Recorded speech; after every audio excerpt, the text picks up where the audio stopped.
بسم اللہ الرحمن الرحیم۔ السلام علیکم۔ تنہا تھی، جنات کا مکان کرائے پر لیا۔ ایک دن وہاں بیٹھ کر سورہ جن پڑھتی اور پھر ایک جن زادے نے میرے ہاتھ۔ یہ جنات کی دنیا تھی اور جنات کی دنیا میں وہ اپنی دوست عائشہ کے ساتھ آئی ہوئی تھی اور وہ اس شادی کو بہت زیادہ انجوائے کر رہی تھی۔ اس نے پہلی بار جنات کو اتنے قریب سے دیکھا تھا، ان کے تہوار کو پہلی بار دیکھا تھا۔ ان کو قریب سے جان کر ہی اسے لگا تھا کہ یہ تو اللہ پاک کی بہت ہی پیاری مخلوق ہے جو بہت رحم دل ہیں اور مشکل وقت میں انسانوں کی بہت زیادہ مدد بھی کرتے ہیں۔ یہ انسان کے دوست بھی بن سکتے ہیں۔ وہ یہاں بے فکری کے ساتھ ایک جگہ سے دوسری جگہ گھومتی رہی تھی۔ عائشہ نے اس سے کہا تھا کہ تم نے جہاں گھومنا ہے، جہاں جانا ہے جاؤ، مگر تم نے شمال کی طرف نہیں جانا۔ اگر تم اس طرف جاؤ بھی تو اپنے ساتھ کسی کو لے کر جانا، نہیں تو مجھے بتا کر جانا۔ وہاں پر شریر جنات رہتے ہیں، مجھے ڈر ہے کہ وہ کہیں تمہیں کوئی نقصان نہ پہنچائیں۔ میں نے اسے تسلی دی تھی کہ کچھ بھی نہیں ہوگا اور پھر اسے وعدہ کیا تھا کہ اسے میری طرف سے کوئی شکایت کا موقع نہیں ملے گا۔ اور میں خود سوچ رہی تھی کہ یہاں پر تو اتنے اچھے جنات رہتے ہیں، عائشہ نہ جانے اس قسم کی بات کیوں کر رہی ہے۔ میرا بہت ہی زیادہ گھومنے پھرنے کا دل کر رہا تھا۔ عائشہ اپنے دوستوں کے ساتھ مصروف تھی، میں محل سے اکیلے ہی نکل آئی اور چلتے چلتے میں بھول گئی تھی کہ اس نے مجھے شمال کی جانب جانے سے منع کیا تھا۔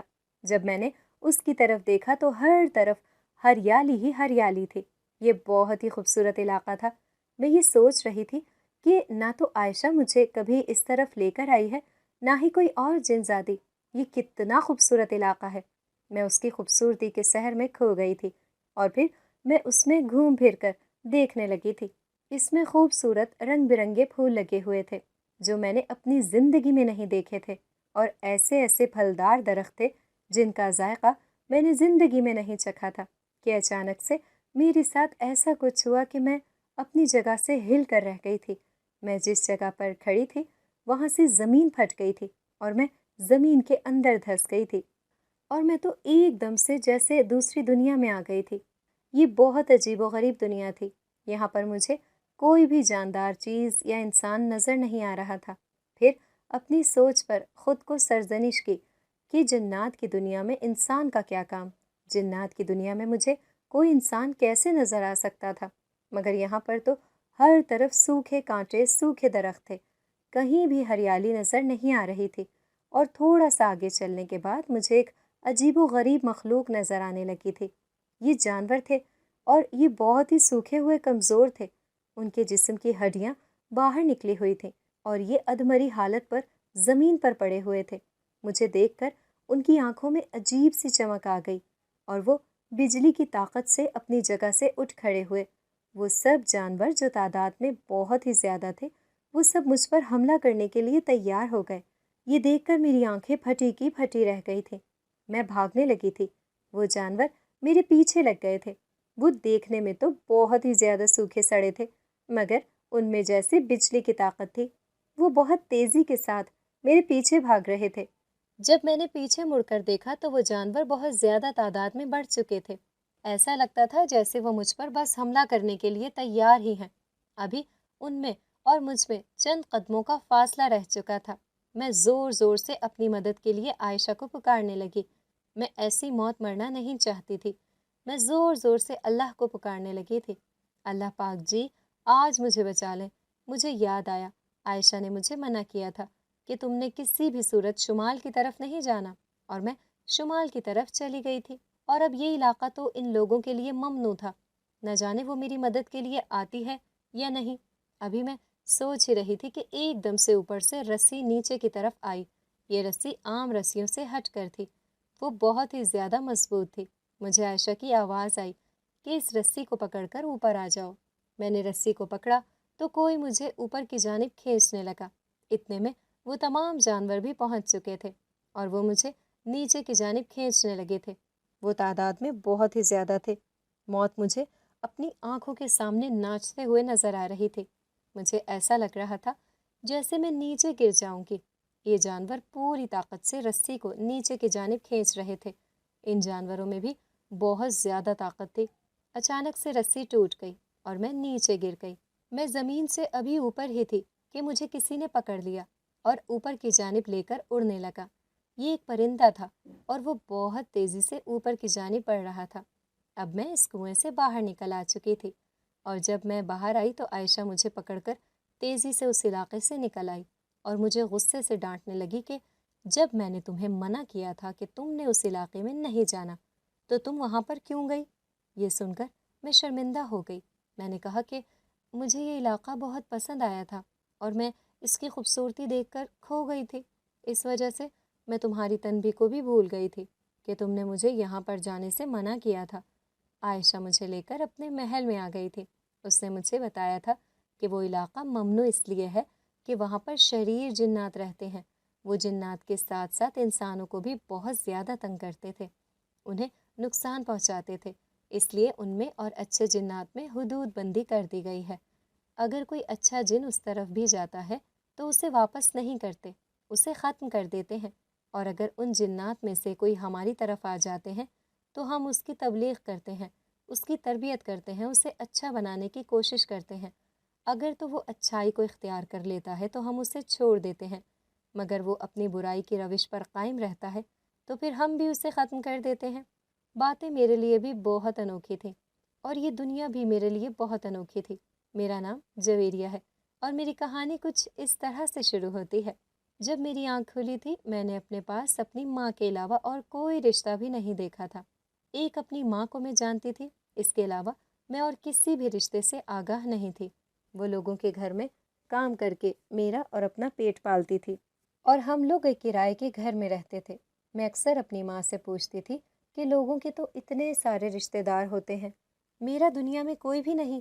میری ماں ٹھنڈی آہ بھر کر رہ جاتی تھی اور کہتی تھی میں اور تمہارا باپ ہم دونوں ہی یتیم خانے میں پلے بڑھے تھے اور پھر ہم دونوں کی وہیں پر شادی کر دی گئی اور یوں ہم نے اپنی زندگی کا آغاز کیا اور یتیم خانے سے باہر آ گئے۔ تمہارا باپ محنت مزدوری کرنے لگا تھا، اس کے پاس نہ تعلیم تھی اور نہ ہنر تھا، وہ بس محنت مزدوری ہی کر سکتا تھا۔ وہ بہت اچھا انسان تھا۔ جب تم پیدا ہوئی تو تمہارے بارے میں بہت سے خواب دیکھتا تھا۔ وہ کہتا تھا میں اپنی بیٹی کو پڑھا لکھا کر افسر بناؤں گا، مگر زندگی نے اس کے ساتھ وفا نہیں کی۔ اس دن وہ بہت ہی زیادہ خوش تھا۔ وہ تمہارے لیے گڑیا لا رہا تھا۔ روڈ کراس کرتے ہوئے اس نے دیکھا ہی نہیں، دوسری طرف سے ایک ٹرک آ رہا تھا، وہاں اس کے اوپر سے گزر گیا۔ تمہارے باپ نے وہیں پر جان دے دی۔ جب مجھے اس کی موت کی اطلاع ملی تو مجھے یقین ہی نہیں آ رہا تھا کہ وہ مجھے چھوڑ کر جا چکا ہے۔ میں نے بہت مشکل سے اس بات کو تسلیم کیا کیونکہ مجھے یقین نہیں آ رہا تھا۔ میری تو دنیا ہی اجڑ چکی تھی۔ میں تو رشتوں کے معاملے میں ویسے بھی غریب تھی، میرا تو واحد اسی سے رشتہ تھا اور مجھے اس دنیا میں اکیلا چھوڑ کر چلا گیا تھا۔ میں بہت زیادہ روئی، چلائی تھی، اسے آوازیں دی تھی، اس سے کہا تھا کہ کس کے آسرے پر مجھے چھوڑ کر جا رہے ہو، مگر اس نے تو میری کسی بات کا جواب ہی نہیں دیا۔ یہ غنیمت تھی کہ میرے پاس تم تھی، تم میری جینے کی امید تھی۔ اگر تم بھی نہ ہوتی تو میری زندگی کی خواہش ہی ختم ہو جاتی۔ میں بھلا کس کے لیے زندہ رہتی؟ کون تھا میرا تمہارے سوا؟ تمہارے لیے اتنی محنت کی کہ تمہارے ہونٹوں پر ہنسی کھلا سکوں، تمہیں خوش رکھ سکوں۔ میری ماں نے مجھے بمشکل میٹرک پڑھایا تھا۔ میں پڑھائی میں بہت زیادہ اچھی تھی، میں آگے پڑھنا چاہتی تھی مگر اس کے حالات اجازت نہیں دیتے تھے۔ میری ماں کو ایک دم سے نہ جانے کیا ہو گیا تھا اور ہر وقت بخار سے اس کا جسم تپتا رہتا تھا۔ میں نے بہت بار اس سے کہا کہ سرکاری ہسپتال سے چیک اپ کرواتے ہیں، پتہ چل جائے گا کہ کیا بیماری ہے، کیا مسئلہ ہے، مگر وہ ہر بار میری بات کو ہنسی میں ٹال جاتی تھی۔ اور پھر ایک دن درد بہت زیادہ بڑھ گیا۔ جب وہ تکلیف سے تڑپنے لگی تو میں نے شور مچا کے محلے کے کچھ لوگوں کو اکٹھا کر لیا تھا۔ پھر وہ لوگ ہسپتال میں جب لے کر گئے تو بہت زیادہ دیر ہو چکی تھی۔ ڈاکٹر نے کہا تھا کہ انہیں بلڈ کینسر ہے اور یہ بالکل آخری سٹیج پر پہنچ چکا ہے، ان کے بچنے کے چانسز ختم ہو چکے ہیں اور کچھ دنوں کے بعد وہ اللہ کو پیاری ہو گئی۔ میری تو دنیا ہی اندھیر ہو چکی تھی، میں اس بھری دنیا میں بالکل اکیلی رہ گئی تھی، کوئی بھی میرے ساتھ نہیں تھا۔ پہلے تو محلے والوں نے میری کافی حد تک مدد کی اور پھر مالک مکان مجھ سے یہ اصرار کرنے لگا کہ اگر میں اس گھر میں رہنا چاہتی ہوں تو میں اس کے ساتھ شادی کر لوں۔ وہ بہت بڑی عمر کا تھا، وہ تو میری ماں سے بھی زیادہ بڑی عمر کا تھا۔ میں یہ سن کر خوف سے لرز گئی تھی۔ میں اتنی بڑی عمر کے انسان کے ساتھ کیسے شادی کر سکتی تھی؟ مگر وہ مجھے مجبور کرنے لگا کہ میں اس کے ساتھ شادی کر لوں، اور اب تو محلے کے لوگ بھی اس کے ہم نوا بن گئے تھے کہ یہ بالکل ٹھیک کہہ رہا ہے، تم پوری دنیا میں اکیلی ہو تو یوں سہارا مل جائے گا۔ مگر وہ صرف بڑی عمر کا ہی نہیں بلکہ اوباش شخص تھا۔ اس کی پہلے سے ہی 3 بیویاں تھیں، کتنی ہی عورتوں کے ساتھ اس کے معاشقے چل رہے تھے۔ میں کسی ایسے انسان کے ساتھ کیسے شادی کر سکتی تھی؟ پھر اس کے بعد جب میں نے شادی سے انکار کر دیا تو وہ مجھے دھمکانے پر اتر آیا کہ وہ نکاح خواں اور گواہوں کو لے کر آئے گا اور مجھ سے نکاح کرے گا۔ میں خود کو ذہنی طور پر اس کے ساتھ شادی کے لیے خود کو ذہنی طور پر تیار رکھنا ہوگا۔ میں اس دنیا میں اکیلی تھی، میرے پاس صرف ماں تھی، مگر اب وہ کمزور سہارا جو وہ مجھ سے چھین گیا تھا، تو مجھے پتہ چلا کہ ماں کتنی بڑی نعمت ہوتی ہے۔ پھر میں نے ایک فیصلہ کیا جو میرے لیے کسی طور پر بھی آسان نہیں تھا۔ میں نے تو کبھی گھر کی دہلیز سے باہر ایک قدم بھی نہیں نکالا تھا، اور پھر میں گھر چھوڑ کر چلی گئی تھی۔ میں دن کے وقت گھر سے جاتی تو اس کو خبر ہو جاتی اور وہ مجھے کبھی بھی یہاں سے جانے نہیں دیتا، اس لیے رات ہوتے ہی میں گھر سے نکل گئی تھی۔ ہر طرف اندھیرا چھایا ہوا تھا۔ چاند کی آخری تاریخ تھی، چاند کی روشنی بھی بہت ہی زیادہ مدھم تھی۔ اتنی کم روشنی میں راستہ دیکھنا بہت مشکل لگ رہا تھا اور مجھے بہت زیادہ ڈر بھی لگ رہا تھا۔ کہیں سے کتوں کے بھونکنے کی آوازیں آ رہی تھیں، کہیں سے گیدڑوں کے بولنے کی آوازیں آ رہی تھیں، اور میں یہ سن سن کر خوف زدہ ہو رہی تھی۔ پھر چلتے چلتے میرے پاؤں شل ہو چکے تھے، مگر میں رکی نہیں تھی۔ میں نے اپنا سفر جاری رکھا تھا۔ میں اس آبادی سے بہت دور ہو چکی تھی۔ یہاں سے ایک نئی بستی شروع ہو رہی تھی۔ یہ ایک گاؤں تھا۔ میں ابھی اس گاؤں میں داخل ہونے والی تھی کہ میرے پیچھے چند اوباش لڑکے لگ گئے تھے۔ میں ان سے ڈر کر بھاگنے لگی۔ بھاگتے بھاگتے میں ایک گھر میں داخل ہو گئی۔ اس گھر کا دروازہ کھلا ہوا تھا اور میں اس دروازے کو اندر سے بند کر کے اس کی اوٹ میں ہو گئی تھی۔ اب میں نے غور سے دیکھا، یہ ایک ویران گھر تھا۔ یہاں پر کوئی بھی نظر نہیں آ رہا تھا۔ ایسے لگتا تھا جیسے یہ گھر صدیوں سے بند چلا آ رہا ہے۔ اس پر بھی اگر بالکل اندھیرے میں ڈوبا ہوا تھا، مگر ایک کمرے سے ہلکی ہلکی روشنی باہر آ رہی تھی۔ میرا سارا دن باہر آنے والی آوازوں کی طرف تھا جو کہہ رہے تھے، وہ لڑکی نہ جانے کدھر گئی، اس کو ڈھونڈو، وہ یہیں پر ہوگی۔ اور میں ایک ایک قدم اٹھاتے ہوئے اس روشنی والے کمرے کی جانب جا رہی تھی۔ جب میں اس کمرے میں پہنچی تو میں نے دیکھا وہاں پر ایک نوجوان شخص بیٹھا ہوا تھا جو بہت ہی زیادہ خوبصورت تھا۔ وہ ایک کتاب پڑھ رہا تھا۔ اس نے مجھے نظر اٹھا کر دیکھا اور مجھ سے پوچھا کہ تم کون ہو؟ یہاں تک کیسے آئی؟ میں اسے دیکھ کر ڈر گئی تھی۔ مجھے ڈر لگنے لگا تھا کہ کہیں یہ بھی انہی اوباش لڑکوں جیسا نہ ہو جن کے ڈر سے میں بھاگ کر یہاں تک آئی تھی۔ ابھی میں یہ سوچ ہی رہی تھی کہ اس نے کہا کہ تمہیں مجھ سے خوف زدہ ہونے کی کوئی ضرورت نہیں ہے، میں تمہارا خیر خواہ ہوں، تمہارا ہمدرد ہوں۔ مجھے بتاؤ کیا مسئلہ ہے، تمہارے ساتھ کیا معاملہ ہوا ہے؟ میں اس کی بات پر خاموش ہو گئی تھی۔ میں سوچ رہی تھی کہ نہ جانے کون ہے اور کہیں یہ بھی میرے ساتھ کچھ غلط نہ کر دے۔ وہ کہنے لگا، تم اعتبار کرو، مجھے اپنا بھائی سمجھو، مجھے بتاؤ تمہارے ساتھ کیا معاملہ ہے۔ یہ لفظ، یہ رشتہ میں نے پہلی بار سنا تھا، لہٰذا اس رشتے کے لحاظ سے ناآشنا تھی۔ جب اس نے مجھے یہ بات کی تو میری آنکھوں سے آنسو رواں ہو گئے۔ میں نے اپنا ہر دکھ درد اس کے سامنے بیان کر دیا، اس کے سامنے اپنا آپ کھول کر رکھ دیا، تو وہ یہ سب سن کر اداس ہو گیا، جیسے اسے بھی یہ بات سن کر بہت دکھ ہوا ہو۔ اس نے کہا کہ تمہارے ساتھ بہت زیادہ زیادتی ہوئی ہے، اس کو تمہارے ساتھ ایسے نہیں کرنا چاہیے تھا۔ بہرحال اس نے جو بھی کیا ہے وہ اپنے کیے کا بدلہ پائے گا۔ تمہیں پریشان ہونے کی کوئی ضرورت نہیں ہے، تم یہاں پر بالکل محفوظ ہو، یہاں پر تمہیں کوئی نقصان نہیں پہنچائے گا۔ مجھے اس کی باتوں میں سچائی نظر آ رہی تھی، مگر میرا دھیان باہر کی طرف تھا۔ اگر وہ لوگ وہاں پر آ گئے تو کیا یہ اکیلا ان کے ساتھ مقابلہ کر پائے گا؟ اس نے مجھے کہا کہ تم یہ بتاؤ کہ تمہیں بھوک تو نہیں لگی ہوئی، تم کچھ کھانا چاہتی ہو؟ مجھے بہت زیادہ بھوک لگ رہی تھی۔ میں نے رات سے کچھ بھی نہیں کھایا تھا، مگر میں نے مروت سے کام لیا۔ میں ایک اجنبی شخص کو کیا کہتی؟ اس نے تھوڑی دیر تو میرے جواب کا انتظار کیا، پھر وہ خود ہی میرے لیے کچھ کھانے کے لیے لینے کے لیے چلا گیا۔ جب وہ واپس آیا تو اس کے ہاتھ میں میرے کھانے کی ٹرے تھی۔ اس میں بھنا ہوا مرغا اور بہت مزے کی کھانے کی چیزیں تھیں، جن کو دیکھ کر میں حیران ہو کر سوچ رہی تھی، اس نے اتنے سے وقت میں یہ کھانا کیسے تیار کر لیا تھا؟ کھانا کھانے کے بعد میں آنے والے وقت کے بارے میں سوچنے لگی کہ نہ جانے آگے میرے ساتھ کیا ہوگا، وقت مجھے کون کون سے سبق دکھانے والا ہے۔ ابھی میں یہ سوچ ہی رہی تھی، اس لڑکے نے کہا کہ تمہیں پریشان ہونے کی کوئی ضرورت نہیں ہے، میں تمہیں اپنے بارے میں ایک سچ بتانا چاہتا ہوں۔ جب اس نے یہ بات کی تو میں ڈر گئی۔ میں یہ سوچنے لگی کہ یہ آدمی مجرم یا چور اچکا تو نہیں ہے جس کے پیچھے پولیس لگی ہوئی ہے اور وہ یہاں پر چھپ کر بیٹھا ہوا ہے۔ کہیں ایسا نہ ہو کہ اس کے ساتھ میں بھی پکڑی جاؤں۔ اس گھر کی حالت بہت ہی زیادہ خراب تھی، ہر طرف جالے لگے ہوئے تھے، ایسے لگتا تھا جیسے صدیوں سے یہاں کوئی انسان نہیں آیا، اور میں یہ سوچ رہی تھی کہ ایسے ماحول میں ایسی جگہ پر یہ انسان کیسے رہ رہا ہے۔ یہاں پر رہنا معمولی انسان کے بس کی بات ہی نہیں تھی، یہ بہت گندی جگہ تھی اور میں بہت نفاست پسند واقع ہوئی تھی۔ میں بھی سوچ رہی تھی کہ میں اس سے جگہ کی صفائی کر دوں۔ میں ابھی یہ سوچ ہی رہی تھی کہ اس کے کھنکھارنے کی آواز پر ہوش کی دنیا میں واپس آئی۔ اس نے کہا کہ میں تمہیں ایک بات کہوں، اگر تم وعدہ کرو کہ میری بات کو سمجھو گی اور مجھ سے بالکل بھی نہیں ڈرو گی۔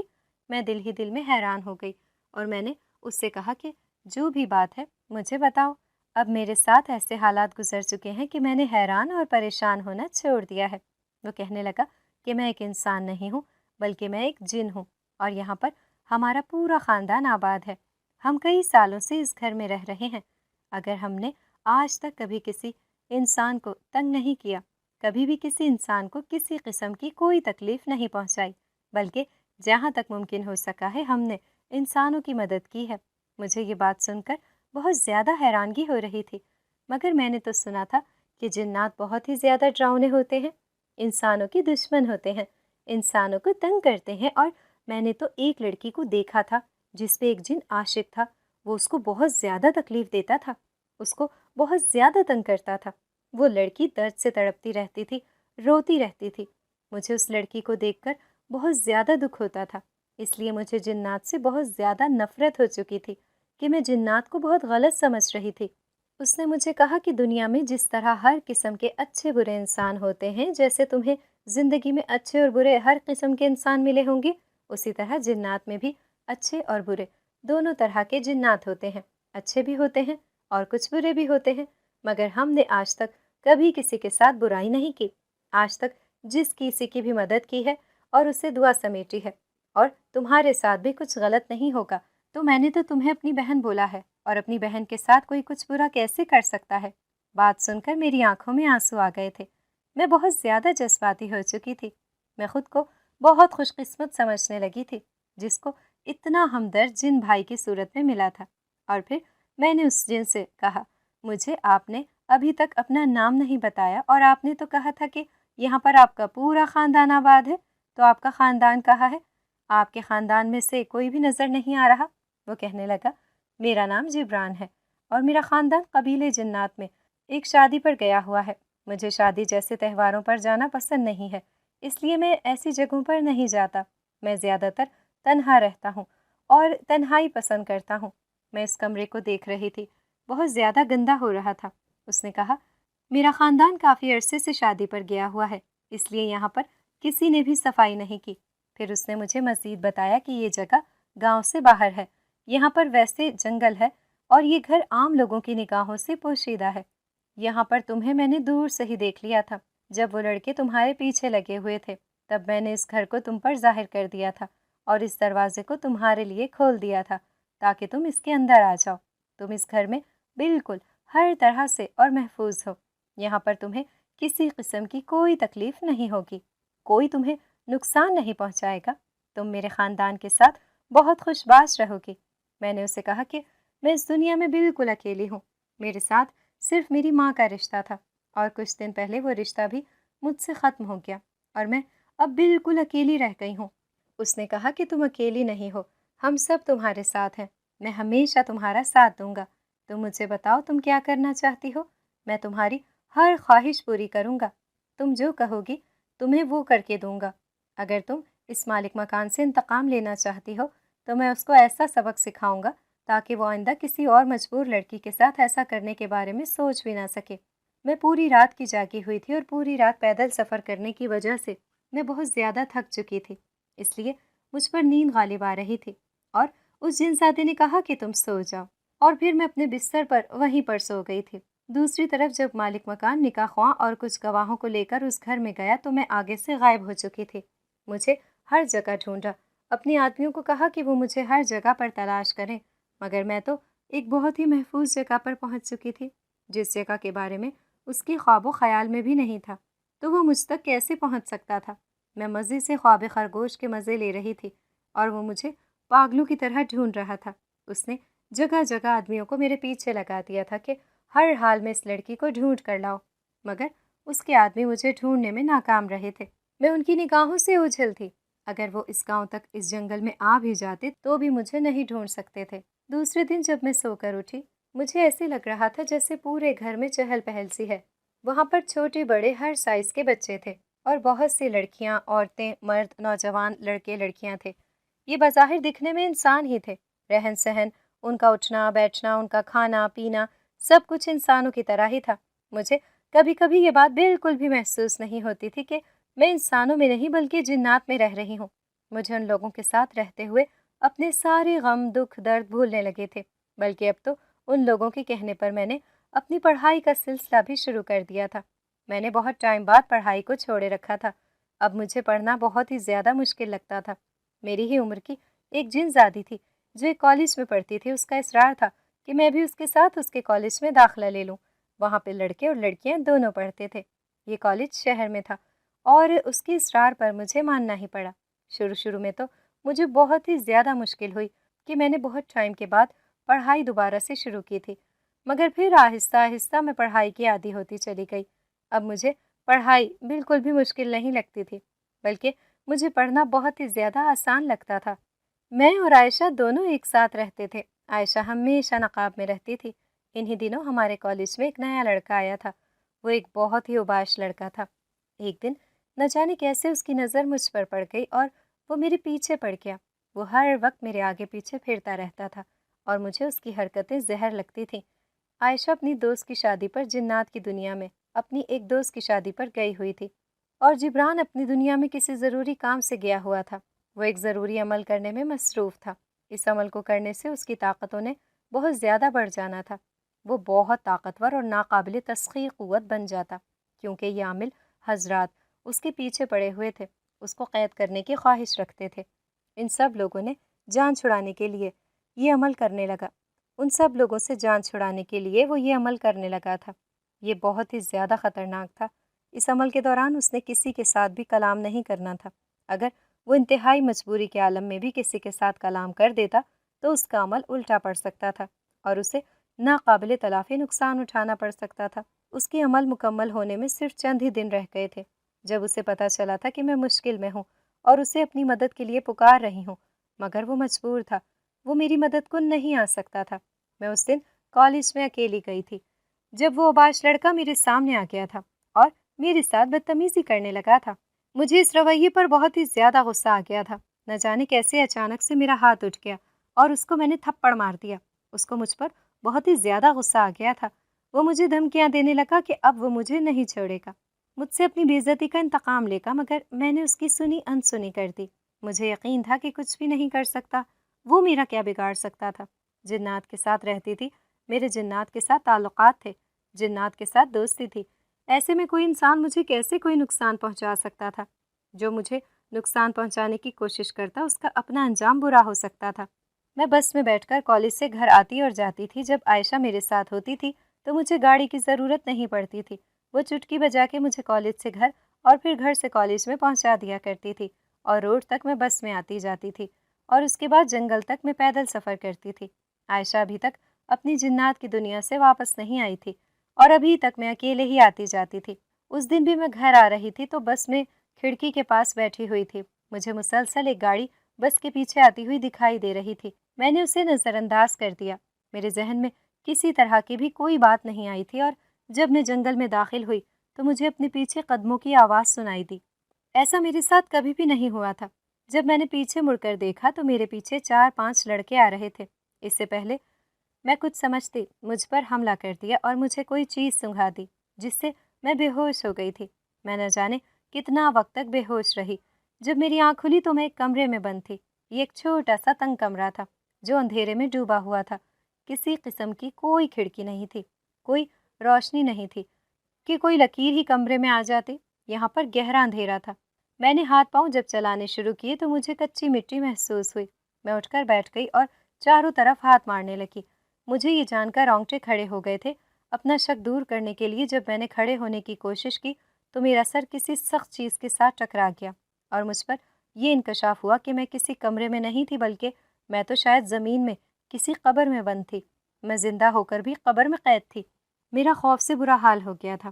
میرے رونگٹے کھڑے ہو گئے تھے۔ میں سوچ رہی تھی کہ نہ جانے میرے تمام وہ جنات دوست کہاں ہیں، اور جبران تو مجھے اپنی بہن کہتا تھا، وہ بھی مجھے یہاں پر اکیلا چھوڑ کر کہاں چلا گیا۔ کسی کو بھی نہیں پتا تھا کہ میں یہاں پر قید ہوں۔ خود کو بہت ہی زیادہ بے بس محسوس کر رہی تھی اور میں بہت زیادہ رو رہی تھی۔ مجھے بالکل بھی سمجھ نہیں آ رہا تھا کہ میں اس قید سے کیسے نکلوں گی۔ میں زور زور سے جبران کو پکارنے لگی، مگر میری آواز اس قبر کی دیواروں سے ٹکرا کر واپس میری طرف ہی لوٹ رہی تھی۔ میں سوچ سوچ کر پریشان ہو رہی تھی کہ اب کیا ہوگا۔ اب بتاؤ، میرا سانس گھٹنے لگا تھا۔ آہستہ آہستہ آکسیجن کم ہو رہی تھی۔ یہاں پر بھوکی پیاسی کتنی دیر تک اور کب تک زندہ رہ سکتی تھی؟ مجھے سمجھ نہیں آ رہا تھا کہ یہاں پر پہنچانے والا کون تھا۔ ایسی دشمنی میری کس کے ساتھ تھی جس نے مجھے زندہ دفن کر دیا تھا؟ اتنا ظالم شخص کون ہو سکتا تھا؟ میں جبران کو، عائشہ کو، سب کو پکارنے لگی تھی کہ مجھے یہاں سے نکالو، میری مدد کرو۔ پھر مجھے جبران کی کہی گئی ایک بات یاد آ گئی کہ تم جب بھی کسی مصیبت میں مبتلا ہو تو اس صورت میں سورہ جن پڑھا کرو۔ سورہ جن پڑھنے کے بعد 3 بار میرا نام لے کر پکارنا، تم جہاں بھی ہوگی۔ میں اگر خود تمہاری مدد کو نہ پہنچ سکا تو میں کسی اور کو تمہاری مدد کے لیے پہنچا دوں گا۔ اس کے بعد میں نے سورہ جن زبانی یاد کر لی تھی اور اب میں کتنی ہی بار سورہ جن پڑھ کر جبران کو اپنی مدد کے لیے پکار چکی تھی، مگر وہ تو جیسے بہرا ہو چکا تھا۔ اسے میری کوئی پکار، کوئی آواز بھی سنائی نہیں دے رہی تھی۔ میں نہ جانے کتنے وقت تک اس قبر میں قید رہی تھی۔ میں لمحہ لمحہ مر رہی تھی۔ پھر مجھے جان لیوا احساس ہوا، میرے وجود کو کوئی چیز کاٹنے لگی تھی۔ وہ نہ جانے سانپ تھا، بچھو تھا، کیڑے تھے یا نہ جانے کیا تھا۔ میں نوچ نوچ کر ان کو علیحدہ کر رہی تھی، مگر ان کی تعداد میں اضافہ ہی ہو رہا تھا اور وہ میری طرف بڑھنے لگے تھے اور مجھے نوچنے لگے تھے۔ میں خوف، دہشت اور تکلیف سے اپنے حواسوں پر قابو پا نہیں سکی تھی۔ موت مجھے اپنی آنکھوں کے سامنے نظر آ رہی تھی اور میں بے ہوش ہو چکی تھی۔ اب مجھے ہوش آیا تو میں جانے پہچانے ماحول میں تھی۔ عائشہ میرے سامنے بیٹھی ہوئی تھی، میرا ہاتھ اس کے ہاتھوں میں تھا۔ یکدم مجھے جیسے اپنائیت اور تحفظ کا احساس ہوا تھا۔ میرے جسم کی تمام تکالیف، درد ختم ہو چکے تھے، مگر جو میرے دماغ نے ذہنی اذیت سہی تھی وہ باقی تھی۔ عائشہ نے مجھے کہا، تم ابھی کسی بھی بارے میں مت سوچو، جو کچھ بھی ہوا اسے بھول جاؤ، اور جن لوگوں نے یہ سب کچھ کیا ہے میں انہیں معاف نہیں کروں گی۔ میں ان سے تمہارا انتقام ضرور لوں گی۔ تمہیں بالکل بھی فکر مند ہونے کی ضرورت نہیں ہے۔ اب میں تمہارے ساتھ ہوں اور میں تمہیں کچھ بھی نہیں ہونے دوں گی۔ وہ لمحات جو میں نے اس بند قبر میں گزارے تھے وہ بہت تکلیف دہ تھے۔ میں ان لمحات کو یاد نہیں کرنا چاہتی تھی۔ ان کو یاد کرتی تھی تو مجھے بہت ہی زیادہ ذہنی اذیت اٹھانی پڑتی تھی۔ پھر کچھ دن کے بعد عائشہ سے پوچھا کہ تمہیں کیسے پتہ چلا تھا کہ میں وہاں پر قید ہوں؟ عائشہ نے کہا کہ جب تم معمول سے زیادہ لیٹ ہو گئی تو گھر والوں کو تمہاری پریشانی ہوئی تھی۔ میں اسی دن ہی گھر واپس آئی تھی۔ میں نے تمہارے بارے میں سب سے پوچھا، مگر کسی کو بھی تمہارے بارے میں کچھ بھی پتہ نہیں تھا۔ تم جانتی ہو کہ بھائی جان بھی ایک عمل کرنے میں مصروف تھے اور ان کا یہ عمل بہت ہی زیادہ مشکل تھا۔ ان کا یہ عمل اسی دن ہی مکمل ہونا تھا اور ان کے عمل کا آخری دن تھا۔ تم انہیں بار بار مدد کے لیے پکار رہی تھی اور تم زیر زمین تھی، اسی وجہ سے تمہاری آواز ہم لوگوں تک نہیں پہنچ پا رہی تھی، مگر اس عمل کی طاقت سے بھائی جان بہت ہی زیادہ طاقتور عمل کے مالک بن چکے تھے اور وہ دور دور سے آنے والی آوازوں کو بھی بہت آسانی انداز میں سن سکتے تھے۔ تو مجبور تھے، وہ نہ تو تمہاری پکار کا جواب دے سکتے تھے، نہ تمہاری مدد کے لیے آ سکتے تھے اور نہ ہی کسی کو تمہاری مدد کے لیے کہہ سکتے تھے۔ جو ہی ان کا عمل مکمل ہوا وہ اسی وقت سب سے پہلے تمہارے پاس ہی پہنچے تھے، اور یہ شکر ہے کہ وہ جلد ہی وہاں پہنچ گئے۔ تھوڑی اور دیر ہو جاتی تو تمام کیڑے مکوڑے تمہارے جسم میں گھس جاتے اور تمہیں کھا جاتے۔ اسی وقت ہم تمہیں گھر لے آئے اور پھر حکیم صاحب کو بلایا۔ حکیم صاحب نے تمہیں دوا لگائی جس سے تمہارے تمام زخم مندمل ہو گئے، مگر میں تم سے وعدہ کرتی ہوں کہ جو تمہارے گنہگار ہیں میں ان کو سزا ضرور دوں گی، اور مجھے پتہ چل گیا ہے کہ وہ لوگ کون ہیں۔ میں نے عائشہ کی طرف سوالیہ انداز میں دیکھا۔ کون لوگ ہیں؟ مجھے بھی بتاؤ، میں بھی جاننا چاہتی ہوں کہ اتنا ظالم کوئی کیسے ہو سکتا ہے۔ اس نے کہا کہ جس لڑکے کے منہ پر تم نے تھپڑ مارا تھا اس نے اپنا انتقام لینے کے لیے تمہیں قبر میں دفن کر دیا تھا۔ وہ تمہیں مزہ چکھانا چاہتا تھا اور پھر کچھ گھنٹوں کے بعد اس نے وہ قبر کھود کر دیکھا تو تم وہاں پر نہیں تھی۔ تمہیں وہاں سے غائب پا کر وہ بہت زیادہ ڈر گیا تھا کہ قبر بھی اوپر سے بند ہے اور تم کیسے غائب ہو سکتی ہو، اور اب میں نے سوچا ہے کہ میں اسے بہت ہی زیادہ خوفزدہ کر دوں گی۔ جتنی اس نے تمہیں ذہنی اذیت دی ہے اس سے کئی گنا زیادہ اسے اذیت دوں گی، تاکہ اسے بھی پتہ چلے کہ خوف ہوتا کیا ہے۔ عائشہ کو کہا کہ میں نے اس لڑکے کو معاف کر دیا ہے، تم بھی اسے معاف کر دو، مگر عائشہ اسے معاف کرنے کے حق میں نہیں تھی۔ اس کا کہنا تھا کہ اسے مزہ چکھانا ضروری ہے، ورنہ وہ یہ سب کچھ کسی اور کے ساتھ بھی کر سکتا ہے۔ اس کی اس بات سے متفق ہو گئی تھی۔ میں نے ان دنوں کالج میں جانا چھوڑا ہوا تھا، ویسے بھی ہمارے پیپرز ہونے والے تھے اور میرا ارادہ گھر پر رہ کر تیاری کرنے کا تھا، جبکہ عائشہ بھی گھر پر ہی تیاری کر رہی تھی اور وہ کبھی کبھی کالج بھی چلی جایا کرتی تھی۔ اس نے آج سے اپنے کھیل کو شروع کر دیا تھا۔ وہ لڑکا جس کا نام شہریار تھا، وہ ایک بگڑا ہوا امیر زادہ تھا اور بہت ہی اوباش قسم کا لڑکا تھا۔ وہ جب رات کو سو رہا تھا تو اس کے وجود سے کمبل کھسکتا ہوا نیچے کی جانب جانے لگا۔ اس نے دوبارہ سے اوپر کیا مگر پھر یہی ہوا۔ اسے چھپن چھپائی میں اس کی آنکھ کھل گئی تھی۔ اس نے حیران نظروں سے کمرے میں دیکھا، یہاں پر تو کوئی نہیں ہے، پھر میرے کمبل کو بار بار کون کھینچ رہا ہے؟ ابھی وہ یہ سوچ ہی رہا تھا کہ اسے ایک لڑکی کی آواز سنائی دی، تم نے مجھے زندہ قبر میں دفن کر کے اچھا نہیں کیا تھا، اب تم اس کا نتیجہ بھگت لو گے، مجھے مار کر تم نے بہت بڑی غلطی کی ہے، اب تم اس کے انجام کے لیے تیار ہو جاؤ، اب تم دیکھو کہ میں تمہارے ساتھ کیا کرتی ہوں۔ میں ایک آتما بن کر لوٹی ہوں اور میرا مقصد تم سے انتقام لینا ہے، تمہیں میں موت کے گھاٹ اتار کر ہی سکون حاصل کروں گی، میں دیکھوں گی کہ تمہیں مجھ سے کون بچاتا ہے۔ ہا ہا ہا ہا ہا۔ شہریار تو بہت ہی زیادہ خوفزدہ ہو چکا تھا، یہ آواز تو واقعی اسی لڑکی کی تھی، مگر شہریار کا ارادہ اسے قتل کرنے کا نہیں تھا، وہ بس خوفزدہ کرنا چاہتا تھا۔ اور چند گھنٹوں کے بعد جب اس نے باہر اسے نکالنے کی کوشش کی تو وہ وہاں سے غائب ہو چکی تھی۔ وہ اس کے ساتھ اس سے بھی برے طریقے سے انتقام لے سکتا تھا، مگر وہ اسے ذہنی اذیت دینا چاہتا تھا۔ مگر اب تو بہت ہی برا ہوا تھا، وہ تو ایک روح بن چکی تھی اور یقیناً وہ بہت طاقتور ہو چکی تھی، اور اب اس سے بچنا تو شہریار کے لیے بہت ہی مشکل ہو چکا تھا۔ اس نے سنا تھا کہ یہ جن بھوت بہت طاقتور ہوتے ہیں اور یہ جب اپنا انتقام لینے پر آ جاتے ہیں تو ان سے زیادہ خطرناک اور کوئی بھی نہیں ہوتا۔ شہریار کو سمجھ نہیں آ رہی تھی کہ وہ کیا کرے۔ ایک دم سے اس کے سامنے ایک لڑکی نمودار ہوئی۔ اس نے سفید رنگ کا چولا پہنا ہوا تھا اور اس نے سر کے بال آگے ڈالے ہوئے تھے جس سے اس کا چہرہ نظر آ رہا تھا۔ یہ منظر شہریار کے لیے بہت ہی خوفناک تھا۔ وہ چیز آہستہ آہستہ شہریار کی جانب بڑھنے لگی۔ شہریار کا خوف کے مارے برا حال تھا، رنگ پیلا پڑ چکا تھا، موت اسے آنکھوں کے سامنے ناچتے ہوئے نظر آ رہی تھی۔ وہ چیز بالکل اس کے قریب آ کر کھڑی ہو گئی تھی اور پھر ایک دم سے غائب ہو گئی تھی۔ شہریار نے سکھ کا سانس لیا کہ وہ چیز یہاں سے غائب ہو چکی ہے، مگر یہ اس کی خام خیالی تھی۔ ایک دم سے اسے محسوس ہوا جیسے اس کے سر کے ساتھ کوئی چیز چھو رہی ہو۔ جب اس نے سر اوپر کر کے دیکھا تو وہ لڑکی اس کے اوپر الٹی لٹکی ہوئی تھی اور اس کے بال اس کے سر کے ساتھ چھو رہے تھے۔ یہ منظر بہت ہی زیادہ ہولناک تھا۔ شہریار چیخیں مارتے ہوئے دروازے کی جانب بھاگا، مگر دروازہ اپنی جگہ سے غائب ہو چکا تھا اور اب وہاں پر صرف دیوار تھی، اور شہریار دیوار میں سے کیسے گزر سکتا تھا؟ وہ بالکل بوکھلا کر رہ گیا تھا۔ وہ لڑکی بہت بے ہنگم انداز میں قہقہے لگا رہی تھی۔ اتنے میں شہریار کو اپنے قریب آوازیں سنائی دینے لگیں۔ اس کے امی ابو اس کے پاس آ کر پوچھنے لگے، کیا ہوا؟ تم نے کیوں شور مچایا ہوا ہے؟ خیریت تو ہے؟ تم ٹھیک تو ہو؟ وہ بہت زیادہ پریشان ہو گئے تھے۔ شہریار نے پیچھے مڑ کر دیکھا، وہ لڑکی وہاں سے غائب ہو چکی تھی اور اب کمرے میں کوئی بھی نہیں تھا۔ شہریار نے کہا، کچھ بھی نہیں، میں بس خواب میں ڈر گیا تھا۔ پیرنٹس اس کی بات پر حیران تھے کہ ان کا بیٹا تو بہت ہی زیادہ بہادر تھا اور وہ کسی سے بھی نہیں ڈرتا تھا، پھر وہ ایک معمولی سے خواب سے کیسے ڈر گیا تھا؟ شہریار کا اب جینا محال ہو چکا تھا۔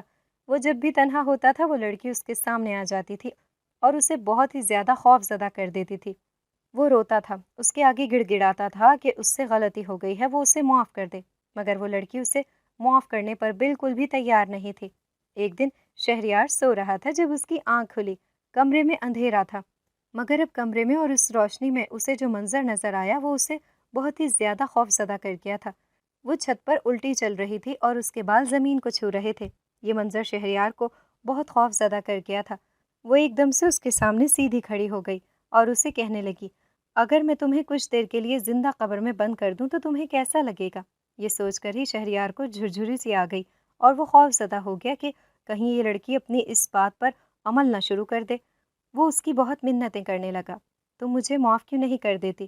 مجھے بتاؤ میں کیا کروں کہ تم مجھے معاف کر دو؟